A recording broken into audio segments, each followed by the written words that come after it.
Eh bonsoir les gens. Wow, attends. Hey YouTube, comment ça va? Ici le philosophe, moi ça va tranquille. Et si toi ça va pas, bah dis-toi que t'as pas les sourcils à Basil Hawkins. Oh vous êtes méchants. Aujourd'hui vidéo spéciale, car pour la première fois sur la chaîne, nous avons un invité. Faites du bruit pour Quotac. Et si vous ne le connaissez pas, bah il va se présenter. Eh bonsoir les gens. Mais ça on l'a déjà dit. Mais je vais un peu parler. Ah oui c'est vrai. Moi c'est Quotac. Alors j'ai une chaîne YouTube qui parle de manga où je fais des classements de mes mangas préférés par rapport à des thèmes comme par exemple le basket, la boxe ou encore les isekai. Donc si vous avez le temps et que ça vous intéresse, n'hésitez pas à venir faire un tour sur ma chaîne. Mais aujourd'hui, je viens pas pour parler de ma chaîne, je viens pour épauler le Nakama le philosophe pour un nouveau format sur sa chaîne qui j'espère vous plaira. En effet, ensemble, on s'est posé une question. Et si Ace n'était pas mort à Marineford? Mais quels auraient été les changements dans le manga? J'espère que vous êtes prêts parce que nous, on est prêts. C'est parti!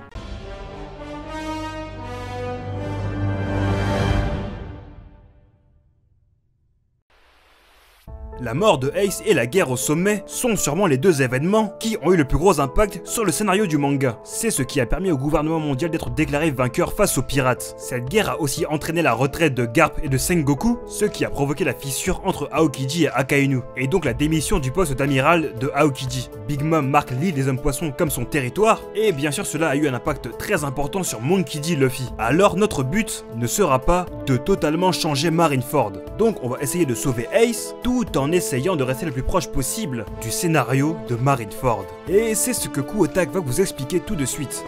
Alors pour les quelques rares personnes qui auraient pu oublier ces événements de Marineford, petit rappel. Ace, après avoir arrêté sa fuite pour répondre à une provocation d'Akainu, va choisir de s'interposer à une attaque de l'amiral destinée à Luffy. Cette attaque lui sera mortelle car le Logia de l'amiral est plus puissant que le sien. Ace le savait très bien mais n'a pas hésité une seule seconde à s'interposer pour sauver son petit frère. Non mais sérieusement, il y a vraiment des gens qui avaient oublié cette scène mythique? Eh bien, sachez que c'est cette scène qu'on va modifier. Si vous vous rappelez bien, au moment de l'attaque, il y a un autre protagoniste qui est très proche de Luffy. C'est Jinbei. Jinbei, de par sa forte constitution, nous montrera qu'il peut encaisser un coup d'Akainu sans mourir. Donc imaginez une seule seconde que ce soit lui qui intervienne et non Ace. À ce moment-là, Jinbei sauve Luffy, mais va être dans un sale état. Cette intervention va donner suffisamment de temps à Barbe Blanche pour qu'il intervienne et qu'il montre à Akainu qui est le vrai boss, tout en intimant l'ordre à Ace de fuir avec Jinbei et Luffy. Et vu le gabarit de l'homme poisson, ils seront pas trop de deux pour le porter et fuir. De cette façon, Luffy, Ace et les autres pirates de Barbe Blanche continuent de s'enfuir pendant que Barbe Blanche continue sa destruction de Marineford seul. Ce qui signifie que dans notre scénario, Barbe Blanche mourra quand même, et Teach interviendra aussi pour lui voler son fruit. Et Ace n'aidera pas Barbe Blanche, car il est bien trop occupé à fuir avec Jinbei, et aussi car l'ordre de Barbe Blanche est très clair. C'est donc impuissant que Luffy et Ace assistent à la fin tragique de l'homme le plus fort du monde, tout en prenant la fuite dans le sous-marin de l'eau. Car même si c'est Shanks qui arrête la guerre, je ne pense pas que la marine aurait laissé tranquillement partir Ace avec Shanks. C'est pour ça que je pense qu'il aurait fui avec Trafalgar Law. Et nous voilà donc à Amazon Lily avec Ace, Luffy et Jinbei.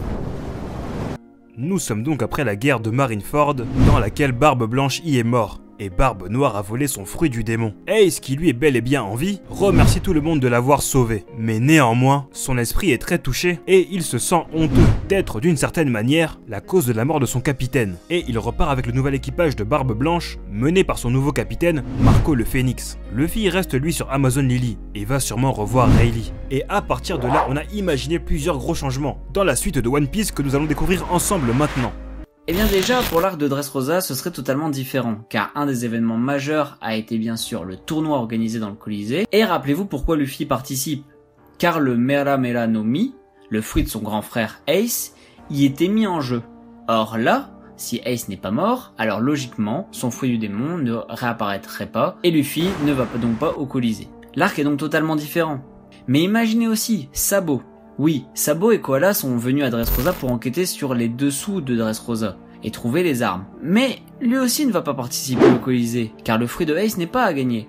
Mais pire encore, Sabo ne se rappelle toujours pas qui est Ace, car son flashback n'intervient que quand il lit la mort de Ace dans le journal, et qu'il ensuite s'évanouit pendant 3 jours.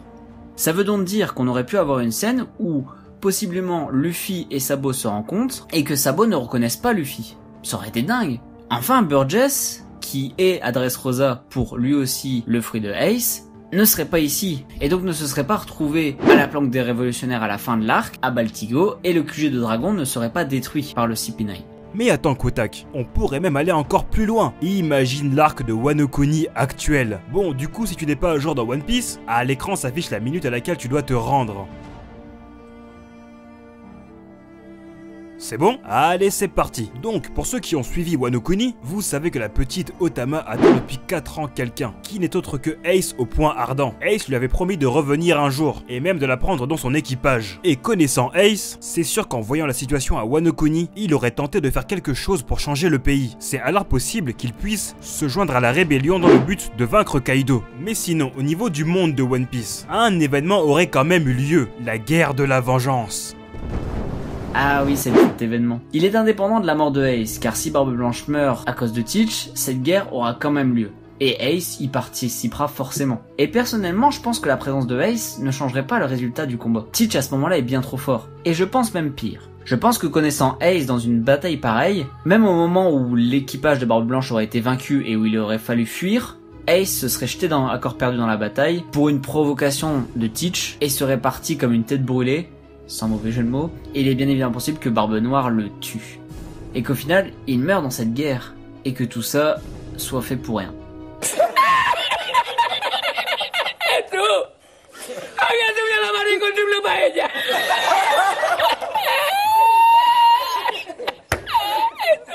En changeant juste cet événement, on se rend compte que plein de choses changent. Comme par exemple, est-ce que Luffy va s'entraîner pendant 2 ans? Au final, en faisant cette vidéo, on se rend compte que bien que ce soit triste, la mort de Ace est le meilleur scénario que Oda aurait pu adopter, car elle a permis à Luffy d'évoluer et d'aller de l'avant. Donc voilà, si tu t'es toujours imaginé si Ace était resté en vie, que se passerait-il? Bah j'espère qu'on t'a peut-être un peu plus éclairé. C'était tout pour cette vidéo, qui fut assez casse-tête je vous l'avoue, mais on a pris énormément de plaisir à la faire. N'hésitez pas à vous abonner à la chaîne de Kotak, le lien est en description, et bien sûr à ma chaîne aussi. Et si t'as aimé la vidéo, tu peux laisser un like. D'ici là, portez-vous bien, et moi je vous dis, ciao, à plus.